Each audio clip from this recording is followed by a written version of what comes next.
Nortel Networks Corporation, formerly known as Northern Telecom Limited, Northern Electric and sometimes known simply as Nortel, was a multinational telecommunications and data networking equipment manufacturer headquartered in Mississauga, Ontario, Canada. It was founded in Montreal, Quebec in 1895 as the Northern Electric and Manufacturing Company. At its height, Nortel accounted for more than a third of the total valuation of all the companies listed on the Toronto Stock Exchange, TSX, employing 94,500 people worldwide. Nortel's 2009 bankruptcy case, the largest in Canadian history, left pensioners, shareholders and former employees with enormous losses while Nortel executives continued to draw retention bonuses totaling $190 million US during the 8-year post-bankruptcy period. Nortel had filed for protection from its creditors in the United States, Canada, and the United Kingdom in January 2009. In June 2009, the company announced it would cease operations and sell off all of its business units. The period of bankruptcy protection was extended to February 2, 2013. As part of the bankruptcy proceedings in the United States, Nortel Networks Inc. publishes monthly operating reports outlining cash receipts and disbursements. By 2016, Nortel had sold billions of dollars worth of assets. History. Origins. Alexander Graham Bell conceived the technical aspects of the telephone and invented it in July 1874, while residing with his parents at their farm in Tutelar Heights, on the outskirts of Brantford, Ontario. He later refined its design at Brantford after producing his first working prototype in Boston. Canada's first telephone factory, created by James Cowherd of Brantford, was a 3-story brick building that soon started manufacturing telephones for the Bell system, leading to the city's style as the Telephone City. After Cowherd's death in 1881, which resulted in the closure of his Brantford factory, a mechanical production department was created within the Bell Telephone Company of Canada and production of Canadian telephones and telephone equipment was transferred to Montreal in 1882, due to restrictions on importing telephone equipment from the United States. In addition to phones, 4 years later, the department started manufacturing its first switchboard, a 50-line standard magneto switchboard. The small manufacturing department expanded yearly with the growth and popularity of the telephone, to 50 employees in 1888. By 1890 it had been transformed into its own branch of operations with 200 employees, and a new factory was under construction. As the manufacturing branch expanded, its production ability increased beyond the demand for phones, and it faced closure for several months a year without manufacturing other products. This was a problem because the Bell Telephone Company of Canada's, later renamed to Bell Canada, charter would not allow them to build other products. So in 1895, the Bell Telephone of Canada was required to spin off its manufacturing arm to build phones for sale to other companies, as well as other devices such as fire alarm boxes, police street call boxes, and fire department call equipment. This company was incorporated as the Northern Electric and Manufacturing Company Limited. Northern Electric and Manufacturing Company.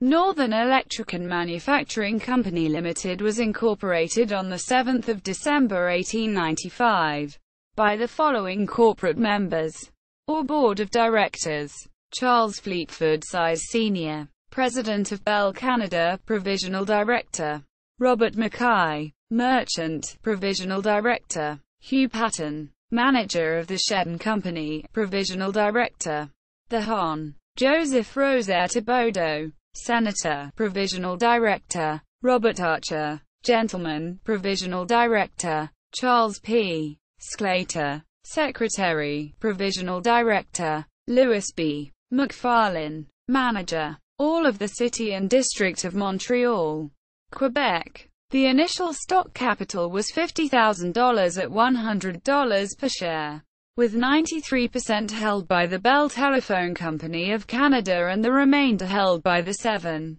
corporate members above. The first general stockholders meeting was held on March 24, 1896. In December 1899, the Bell Telephone Company of Canada bought a cabling company for $500,000. A Canadian charter named it the Wire and Cable Company. Northern Electric and Manufacturing further expanded its product line in 1900, manufacturing the first Canadian wind-up gramophones that played flat discs. In 1911, the Wire and Cable Company changed its name to the Imperial Wire and Cable Company. Northern Electric Company. The construction of a new manufacturing plant started in 1913 at Shearer Street in Montreal, Canada, as preparations began for the two manufacturing companies' integration. Then, in January 1914, the Northern Electric and Manufacturing Company and the Imperial Wire and Cable Company merged into the Northern Electric Company, commonly known simply as Northern Electric. And the new company opened the doors on a new manufacturing plant in January 1915. This facility at Shearer Street was the primary manufacturing center until the mid-1950s. Edward Fleetwood Size was the president and his brother Paul Fleetwood Size was the vice president and general manager. During the First World War, Northern Electric manufactured the portable commutator, a one-wire telegraphic switchboard for military operations in the field. In 1922, Northern started to produce, for $5, the Peanut vacuum tube, which required only a single dry cell battery. The use of alternating current was still under development during this time. The Northern Electric Peanut tube was the smallest tube made, and drew only 1/10 of an ampere and was the most remarkable radio frequency amplifier ever made. During the 1920s, Northern Electric made kettles, toasters, cigar lighters, electric stoves, and washing machines. In January 1923, Northern Electric started to operate an AM radio station with call letters CHYC in the Shearer Street plant, and much of the programming was religious services for the Northern Electric employees and families in the community. In July 1923, CHYC-AM was the first radio station to provide entertainment to the riders of the transcontinental train, in a parley car fitted with a radio set to receive the broadcast as it left Montreal and traveled west. Later in the 1920s, Northern created the first talking movie sound system in the British Empire for a theatre in Montreal. During the Great Depression in the 1930s, Northern Electric was affected, like most other companies, from the beginning of 1930 through the end of 1933. Sales dropped from $34 million to $8.2 million, and the number of employees dropped from 6,100 to 2,400.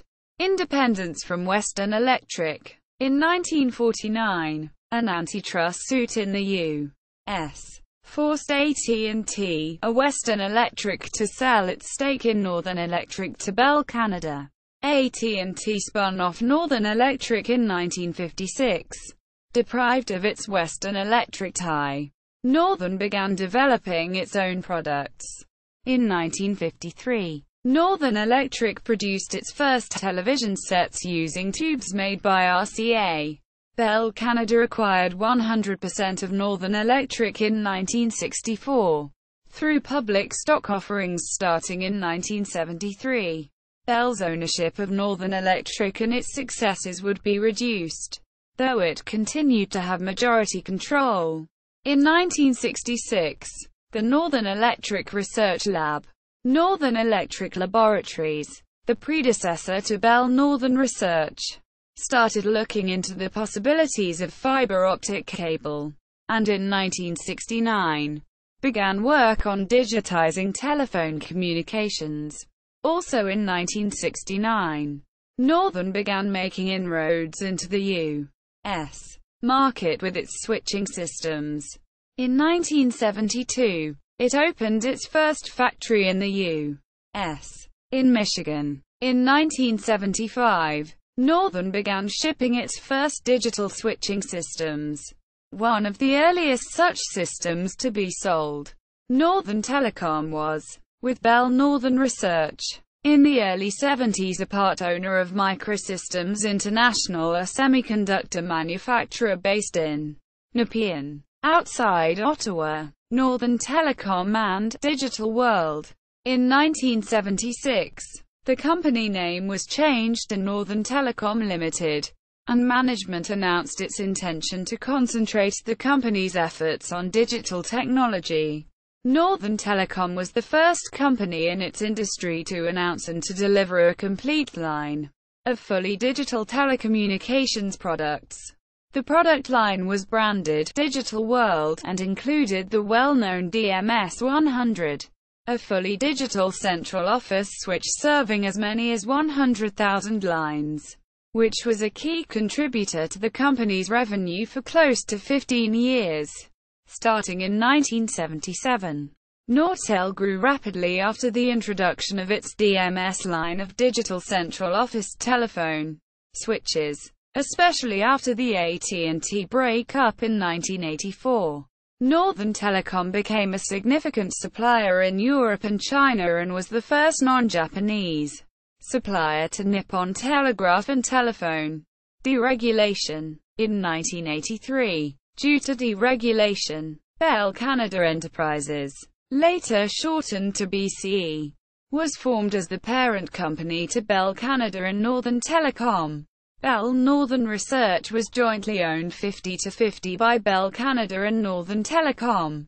The combined three companies were referred to as the Tricorporate. As Nortel, the streamlined identity it adopted for its 100th anniversary in 1995. The company set out to dominate the burgeoning global market for public and private networks. Optical boom and the right-angle turn. In 1998, with the acquisition of Bay Networks, the company's name was changed to Nortel Networks to emphasize its ability to provide complete solutions for multi-protocol, multi-service, global networking over the Internet and other communications networks. As a consequence of the stock transaction used to purchase Bay Networks, BCE ceased to be the majority shareholder of Nortel. In 2000, BCE spun out Nortel, distributing its holdings of Nortel to its shareholders. Bell Northern Research was gradually absorbed into Nortel, as it first acquired a majority share in BNR, and eventually acquired the entire company. In the late 1990s, stock market speculators, hoping that Nortel would reap increasingly lucrative profits from the sale of fiber optic network gear, began pushing up the company's share price to unheard of levels despite the company's repeated failure to turn a profit. Under the leadership of CEO John Roth, sales of optical equipment had been robust in the late 1990s. But the market was soon saturated. When the speculative telecom bubble of the late 1990s reached its pinnacle late in the year 2000, Nortel was to become one of the most spectacular casualties. At its height, Nortel accounted for more than a third of the total valuation of all the companies listed on the Toronto Stock Exchange, TSX, employing 94,500 worldwide, with 25,900 in Canada alone. Nortel's market capitalization fell from $398 billion in September 2000 to less than $5 billion in August 2002, as Nortel's stock price plunged from $124 to $0.47. When Nortel's stock crashed, it took with it a wide swath of Canadian investors and pension funds and left 60,000 Nortel employees unemployed. Roth was criticized after it was revealed that he cashed in his own stock options for a personal gain of $135 million in 2000 alone. CEO Don Roth retired in 2001. His planned successor and chief operating officer, Clarence Chandran, already on sick leave due to complications following his 1997 stabbing in Singapore, decided to quit. However, Chief Financial Officer Frank Dunn was eventually chosen as Roth's permanent replacement. After the Internet bubble accounting restatements Frank Dunn presided over a dramatic restructuring of Nortel, which included laying off two-thirds of its workforce, 60,000 staff, and write-downs of nearly $16 billion in 2001 alone. This had some initial perceived success in turning the company around, with an unexpected return to profitability reported in the first quarter of 2003. The Black Ink triggered a total of $70 million in bonuses to the top 43 managers, with $7.8 million going to Dunn alone, $3 million to Chief Financial Officer Douglas Beatty, and $2 million to Controller Michael Golightly. Independent auditor Deloitte & Touche advised Audit Committee Chairman John Cleghorn and Board Chairman Brad Wilson to look into the suspicious results, who promptly hired the law firm Wilmer Harley to vet the financial statements.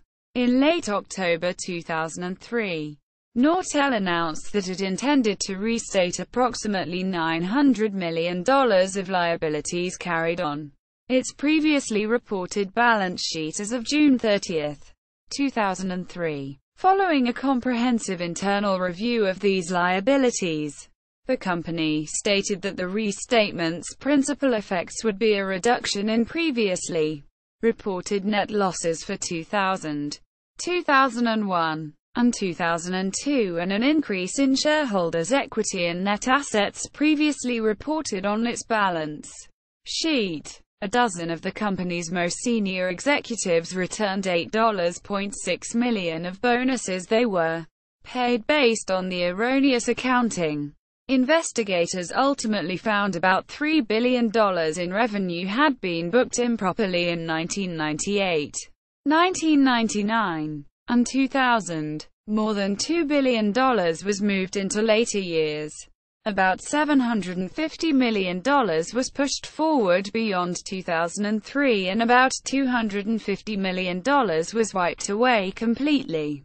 The accounting scandal hurt both Nortel's reputation and finances, as Nortel spent an estimated $400 million on outside auditors and management consultants to retrain staff, to improve Nortel's liquidity in support of its operations. Nortel reached an agreement in 2003 with Export Development Canada for it to provide Nortel with a credit support facility of up to $750 million. Walter Robinson of the Canadian Taxpayers Federation denounced the line of credit, calling it corporate welfare at its worst. Quote, on April 28, 2004, amidst the accounting scandal, three of Nortel's top lieutenants, Douglas Beatty, CEO Frank Dunn and Michael Golightly, were fired for financial mismanagement. They were later charged with fraud by the RCMP. The trial began on January 16, 2012, ending with acquittals for all three. The United States Securities and Exchange Commission, SEC, also filed charges against them and four vice presidents for civil fraud.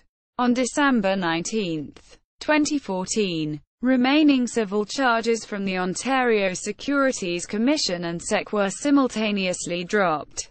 Owens and Zafirovsky. After Dunn's firing, retired United States Admiral Bill Owens, at the time a member of the board of directors, was appointed interim CEO. Nortel Networks subsequently returned to using the Nortel name for branding purposes only. The official company name was not changed. Nortel acquired PEC Solutions, a provider of information technology and telecommunications services to various government agencies and departments. In June 2005 and renamed it Nortel Government Solutions Incorporated, NGS. LG Electronics and Nortel formed a joint venture in August, with Nortel owning 50% plus one share, to offer telecom and networking solutions in the wireline, optical, wireless and enterprise areas for South Korean and global customers. Peter W. Curry, previously the Chief Financial Officer, CFO, of the Royal Bank of Canada, was named CFO of Nortel in 2005, having previously served as Northern Telecom's CFO in the 1990s. Gary Deichent, the former Chief Operating Officer of Cisco Systems, was hired as President and Co., and was expected to succeed Owens as CEO. Shortly afterward, Deichent appointed ex-Cisco Chief Science Officer Gary Kunis as Chief Technology Officer, CTO. Both Garys were concerned about the overall direction of Nortel, especially when compared to Cisco, their previous employer. Just 3 months later, Deichent resigned after both his restructuring plan and his suggestion that Owens and Curry leave the company immediately were rejected by the board of directors. Kunis quit shortly thereafter. At the year's end, directors Linton, Brad Wilson and John Cleghorn retired from the board. Mike S. Zafirovsky, who had served as president and CEO of GE Lighting and then as Motorola president and Co., succeeded Owens as president and CEO on November 15, 2005. Motorola filed a suit against Zafirovsky's hiring, alleging that his new position would break the terms of the non-disclosure agreement he had signed. Nortel agreed to pay $11.5 million on his behalf to settle the lawsuit. Nortel also paid out $575 million and 629 million common shares in 2006 to settle a class action lawsuit that accused the company of misleading investors about the company's health. Curry stepped down as executive vice president and CFO in early 2007. In February 2007, Nortel announced its plans to reduce its workforce by 2,000 employees, and to transfer an additional 1,000 jobs to lower-cost job sites. The Securities and Exchange Commission filed civil fraud charges against Nortel for accounting fraud from 2000 to 2003. The fraud was allegedly to close gaps between its true performance, its internal targets and Wall Street expectations. Nortel settled the case, paying $35 million, which the commission distributed to affected shareholders, and reported periodically to the commission on remedial measures to improve its financial accounting. Nortel announced plans in February 2008 to eliminate 2,100 jobs, and to transfer another 1,000 jobs to lower-cost centers. As part of the reductions, Nortel shut down its Calgary campus in 2009. During its reporting of third quarter 2008 results, Nortel announced it would restructure into 3 vertically integrated business units: Enterprise, Carrier Networks, and Metro Ethernet Networks. As part of the decentralization of its organization, 4 executive positions were eliminated, effective January 1, 2009. Chief Marketing Officer, Laurent Flaherty. Chief Technology Officer, John Roes. Global Services President, Dietmar Wendt. And Executive Vice President Global Sales, Bill Nelson. A net reduction of 1,300 jobs was also announced, as its stock price dropped below $1. The New York Stock Exchange notified Nortel that it would be delisted if its common shares failed to rise above $1 per share within 6 months. Rumors continued to persist of Nortel's poor financial health amid the late 2000s recession. and its bids for government funds were turned down. Liquidation equals protection from creditors equals. On January 14, 2009, Nortel filed for protection from creditors in the United States under Chapter 11 of the United States Bankruptcy Code, in Canada under the Companies Creditors Arrangement Act, and in the United Kingdom under the Insolvency Act 1986. Nortel was the first major technology company to seek bankruptcy protection in this global downturn. Nortel had an interest payment of $107 million due the next day, approximately 4.6% of its cash reserves of approximately $2.3 billion. After the announcement, the share price fell more than 79% on the Toronto Stock Exchange. Export Development Canada agreed to provide up to $30 million in short-term financing through its existing credit support facility with Nortel. The Canadian government resisted characterizing its position on Nortel as a bailout. Nortel initially hoped to re-emerge from bankruptcy, implementing a retention bonus plan in an effort to retain its top executives during the restructuring period. These bonuses, totaling $45 million, were targeted at 1,000 executive positions. At the end of January 2009, Nortel announced that it would be discontinuing its WiMAX business and its agreement with Elverion.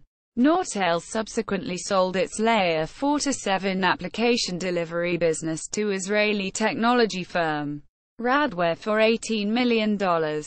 After Radware had initially placed a stalking horse bid, Nortel had acquired the application switch product line in October 2000 when it purchased Altion Web Systems. With the worsening recession and stock market decline deterring potential companies from bidding for Nortel's assets, and many of Nortel's major customers reconsidering their relationships with the restructuring company. In June, Nortel announced that it no longer planned to emerge from bankruptcy protection, and would seek buyers for all of its business units. After announcing it planned to sell off all of its assets, Nortel shares were delisted from the Toronto Stock Exchange on June 26.